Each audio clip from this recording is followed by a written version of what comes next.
Welcome back to part 2 of the first episode of 2016 for the Brew Review. And like we said, we're going to touch on why these two beers are related to this right here, and Megan's going to tell us a little bit more about that. That's right. So if you caught us in part 1, we talked about Herman Marshall.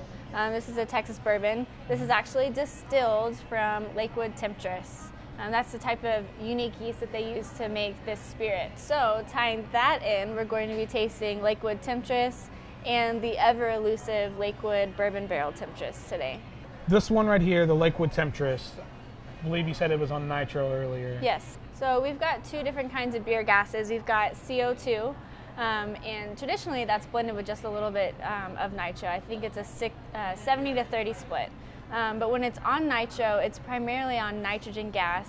Nitrogen is a smaller gas than CO2, so it kind of dissolves into the beer. It's got a smaller bubble, and it really just smooths out the beer. A lot of times it cascades as you, when you first pour it, and it just rounds out all of those sweet vanilla coffee flavors.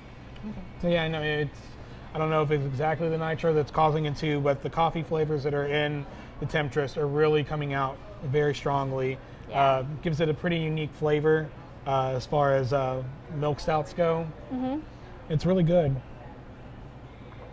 I know we've had these sitting here for a while since we were doing the first part of the video, but don't they kind of normally have like a bigger, creamier type head of some sort? They do.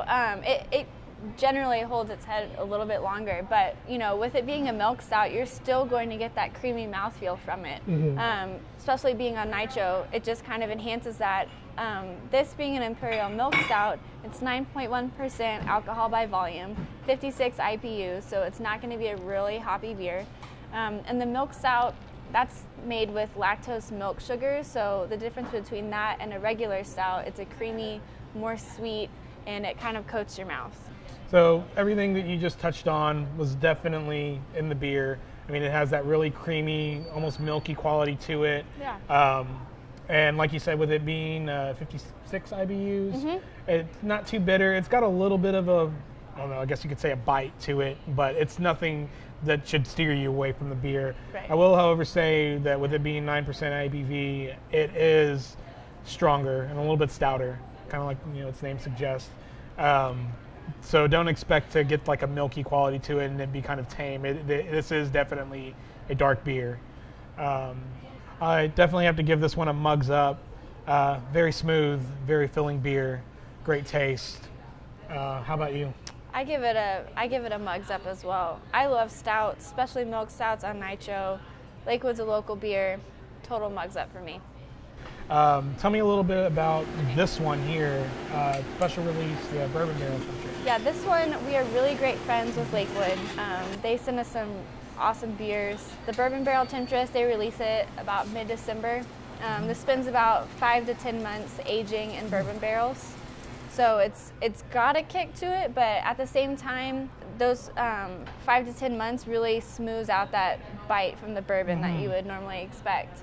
This one is a little higher than its sister beer at 9.1%. This one is 11.3% alcohol by volume, and it's still at 56 IBUs.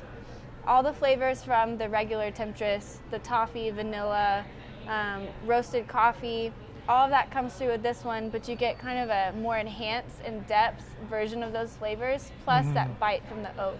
I can say with this beer, I mean, it's just as creamy as the last one, if not even really more good. Creamier. And I've had other bourbon barrel aged beers before. This one is probably the smoothest and most mellow that I've had. I think agree. It's very good. Taking that extra time maybe has something to do with it, but it's very, you smell it and you can smell the alcohol in it. It kind of masks the flavors and the smells from the other beer, the vanilla and the toffee and everything. But then you take a sip of it and oh man, you get all of that still to the next degree of it. Very good beer, and even for it being 11%, it doesn't taste heavier than the 9% version of it, just the regular Temptress. I feel like this one sneaks up on you. It might. That might be something that I'm dealing with a little bit later today after having it, but for now, not much difference. Right. This one's super smooth.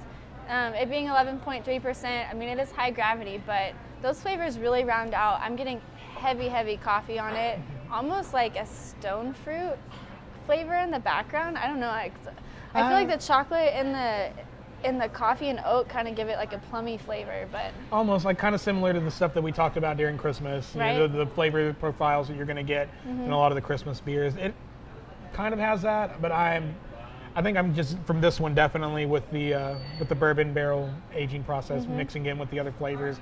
It's just bringing those out even more. absolutely. Definite A+ beer. Mugs up. If we could give it 2 mugs up, we would, but we're only sticking with 1. I'll give it 2 mugs up. 2 cups up. 2, There, yeah, exactly. Thanks for joining us today. We appreciate y'all being here. And until next time, I'm all out, but it looks like you've got a little bit more I know, to enjoy. I have to catch up. Well, still cheers, Cheers. and we'll see y'all later. Cheers.